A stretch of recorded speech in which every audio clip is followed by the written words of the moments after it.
Hello, well, another update. I'm gonna be spending most of my weekend stitching on this. So I've decided, actually, rather than starting with the vine in the background, that I was gonna start with the padding.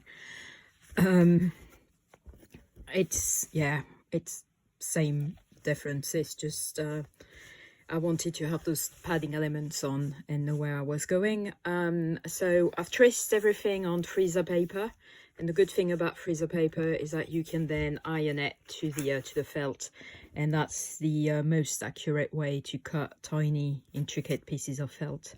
So to stitch that padding, for example, if we look at this shape, and it's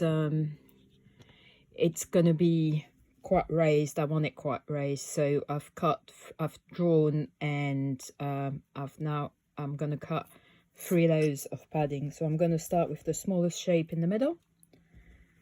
That way, starting with the smallest to the largest, it gives it a nice dome shape, which is important.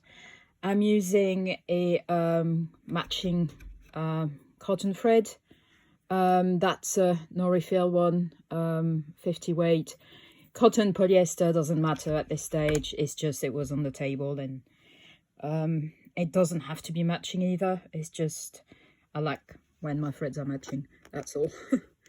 So I've got a knot at the end of my thread.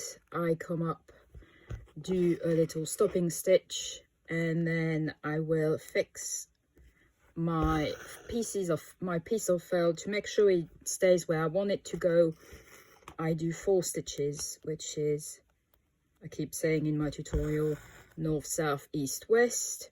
That makes sure my piece stays where I want it to be. Notice I come out of the background and into the felt, because if I did the opposite, I'm more likely to shred the edge of my piece of felt, which I don't want to do. This way the felt stays nice, and then I go around and fill in between. If you're really lazy for the bottom piece, it doesn't quite matter, because it's going to be covered on top, so you don't need that nice even edge, and you can be a bit sloppy about it, but just out of habit I just do it every millimeter or so.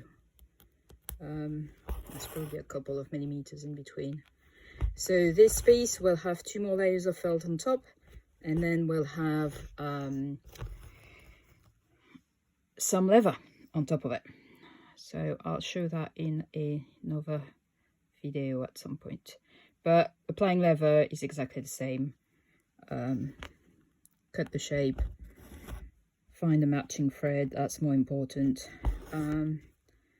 and then apply it exactly like you do with felt. There you go, that's my update for today. Bye.